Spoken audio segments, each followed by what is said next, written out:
Aujourd'hui, j'aimerais te parler de l'appel de Dieu. Si tu te poses la question, quel est mon appel? Si aujourd'hui tu es dans un brouillard et tu te demandes ce que Dieu attend de toi, j'aimerais simplement te donner 5 conseils que j'ai appris par expérience sur l'appel de Dieu qui vont te permettre d'entrer ou de marcher vers ton appel. C'est parti.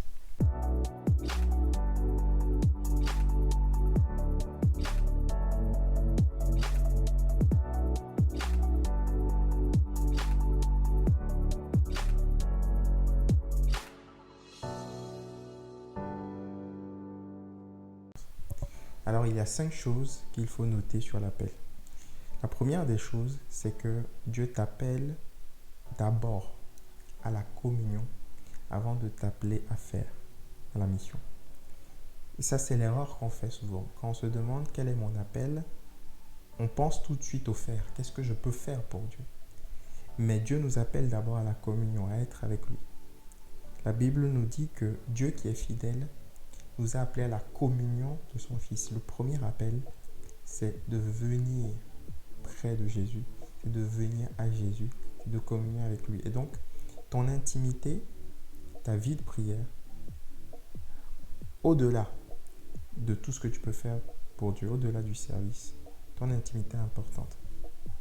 Qu'est-ce qui reste de ta communion avec Dieu lorsqu'on enlève le service à l'église, lorsqu'on enlève les projets que tu peux faire pour Dieu, lorsqu'on enlève les chants, les louanges, les prédications que tu veux faire?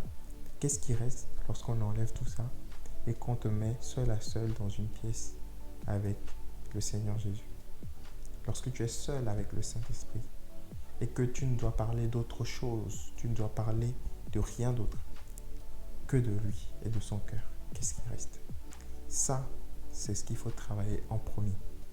Parce que nous sommes d'abord appelés à être avec notre Seigneur. Première chose. La deuxième chose, c'est que il y a des phases dans l'appel. Avant de nous donner un appel spécifique, nous avons un appel général. Dieu nous demande de servir notre communauté. La Bible dit que ce que ta main trouve à faire, fais-le. Dieu nous appelle à servir notre famille, à être serviable, à servir notre communauté, notre ville, notre pays, à servir notre église locale. Dieu nous appelle à avoir un cœur de serviteur, c'est-à-dire que si tu es dans un endroit spécifique et qu'il y a des besoins, il faut avoir à cœur de servir et de répondre à ces besoins. Bien sûr, on peut se demander, il y a tellement de besoins, je ne sais pas vers quel besoin m'orienter. Eh bien, dans un premier temps, va vers les besoins qui sont urgents et que tu peux répondre. Va vers les besoins qui répondent à tes capacités naturellement. Si tu es à l'église et qu'on a besoin de gens pour faire le ménage, pour faire l'accueil, vas-y, propose-toi. Si tu es en capacité de répondre à ce besoin, ne réfléchis pas, ne calcule pas, propose-toi avec bon cœur, avec serviabilité. C'est tellement important de servir les autres avant de se demander quel est mon appel, parce que c'est dans cette phase-là que Dieu travaille nos cœurs et notre caractère. Et c'est extrêmement important. Et tout le monde n'a pas un appel spécifique à devenir un grand pasteur ou un grand louangeur ou un grand entrepreneur. Certaines personnes serviront de façon serviable. C'est ça leur appel. Cette phase-là, elle est indispensable. Il faut qu'on serve notre environnement. Lorsque vous voyez dans le livre des Actes, Paul, il sera en train de prier et de jeûner et de servir la communauté. Et c'est lorsqu'il sera en train de faire tout ça, de jeûner, de servir la communauté, que Dieu va lui dire, mettez-moi à part Paul et Barnabas pour l'œuvre à laquelle je les ai appelés, à l'église d'Antioche. Donc c'est vraiment important, deuxième chose, de servir ta communauté locale. Luc nous dit, si vous n'êtes pas fidèle dans ce qui est à autrui, qui vous donnera ce qui est à vous? Il est important d'être fidèle dans ce qui concerne les autres avant de nous intéresser à notre appel. De toutes les façons, même notre appel en griffe, ce n'est pas notre appel, c'est l'appel de Dieu, c'est-à-dire que c'est Dieu le commanditaire, et c'est l'appel pour les autres, c'est-à-dire que ce que je vais faire, ce n'est pas pour moi-même, ce n'est pas pour une reconnaissance personnelle, ce n'est pas pour montrer au monde combien je suis talentueux, mais c'est pour bénir les autres. Donc l'appel, c'est pour les autres. Troisièmement, l'appel est souvent à l'intersection entre la passion, le potentiel et une parole de Dieu. C'est ça que j'appelle les 3 P. L'appel, ton appel, est à l'intersection entre ta passion, ton potentiel et une parole de Dieu. Qu'est-ce que j'appelle la passion? La passion, c'est ce qui brûle dans ton cœur.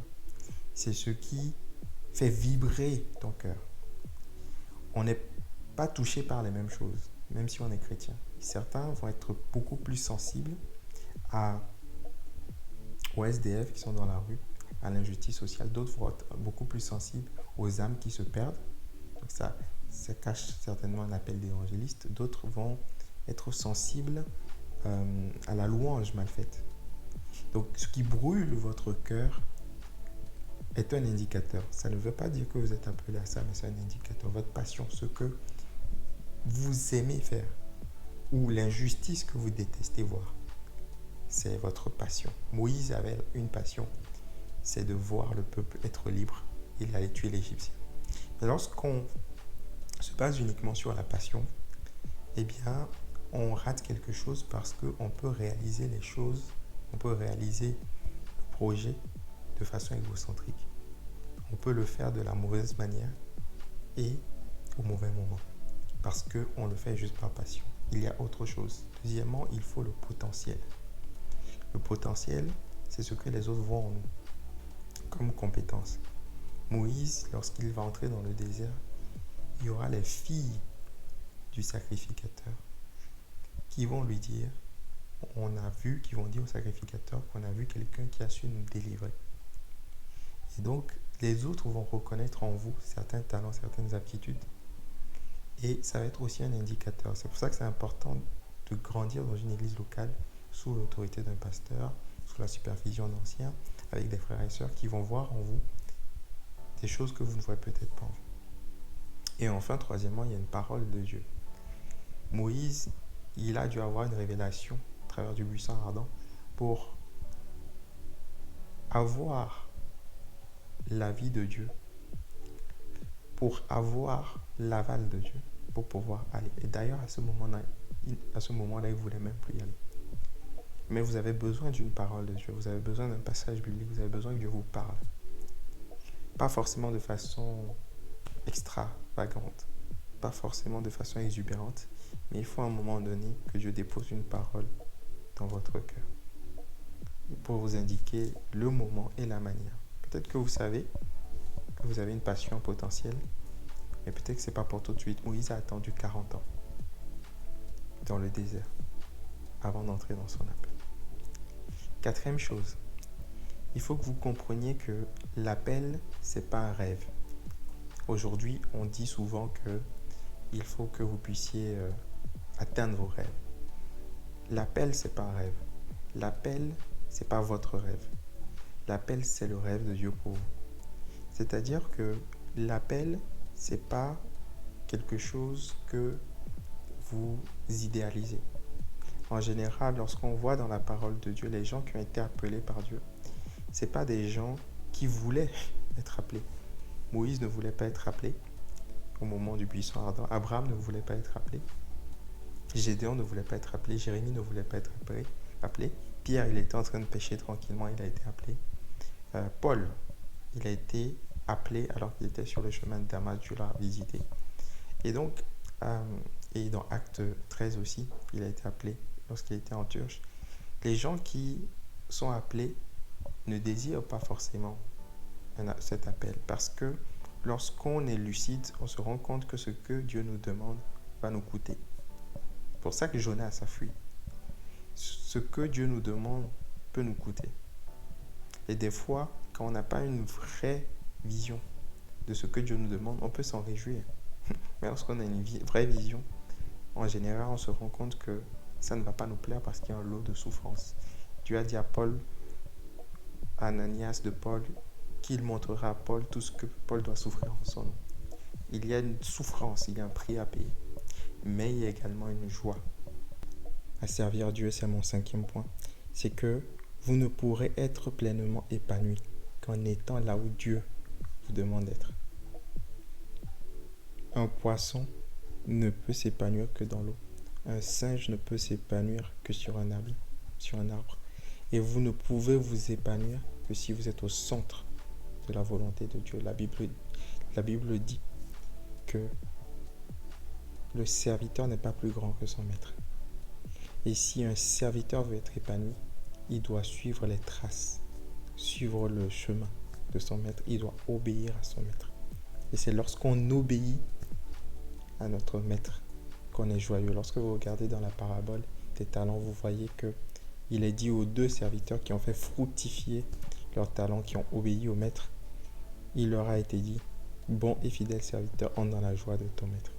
Et il y a une joie qu'on vit lorsqu'on sait qu'on vit pour le maître, pour le Seigneur Jésus-Christ. Donc je récapitule. Premièrement, l'appel est avant tout un appel à la communion, avant d'être un appel à la mission. Deuxièmement, l'appel de Dieu respecte des phases. La première phase, c'est que vous devez absolument servir quelqu'un d'autre. Développer cette serviabilité, sans agenda, sans calcul, mais vous devez juste être prêt à servir. Peut-être que vous servirez dans cette phase toute votre vie, qu'importe. Mais même sans appel spécifique, il faut être prêt à servir Dieu. Troisième chose que vous devez retenir, c'est que l'appel est à l'intersection entre la passion, le potentiel et la parole de Dieu. La quatrième chose à retenir, on l'a dit, c'est que l'appel, c'est pas un rêve, c'est pas une idylle. Et enfin, la cinquième chose, c'est que l'appel, c'est la clé, le secret pour être joyeux. Obéir à l'appel, c'est le secret pour être épanoui. Jonas a voulu fuir l'appel, il a eu tellement de problèmes. Mais lorsqu'on est au centre de l'appel de Dieu, on est épanoui, on est bien. Rappelez-vous ceci, Dieu est plus préoccupé par votre appel que vous. Dieu est plus préoccupé par ce qu'il vous demandera de faire que vous, parce que c'est pour lui que vous allez faire ce que vous devez faire. C'est pas pour vous-même. Donc ne vous inquiétez pas pour l'appel. Dieu connaît votre adresse. Il a un GPS spirituel divin, il saura vous localiser. Comme il a localisé David au milieu de nulle part. Si Dieu veut vous appeler à quelque chose, ne vous inquiétez pas. Il vous appellera. Mais vous, prenez soin de servir là où vous êtes, de développer cette communion, d'être un exemple, un modèle en termes d'intégrité personnelle, en termes de vie spirituelle, par rapport à l'impudicité, par rapport à la sanctification. Travaillez votre intimité avec Dieu, servez votre entourage et Dieu se révélera à vous. Je prie que ce soit votre partage. Je vous invite à me dire en commentaire à quoi Dieu vous appelle, vous. Dites-nous si c'était simple de connaître l'appel de Dieu. On vous prendra le temps de vous répondre en commentaire aussi. Et n'hésitez pas à partager cette vidéo à quelqu'un qui a besoin de connaître son appel. Que Dieu vous bénisse. N'oubliez pas de vous abonner à la chaîne. D'autres vidéos vont apparaître bientôt et on est ensemble.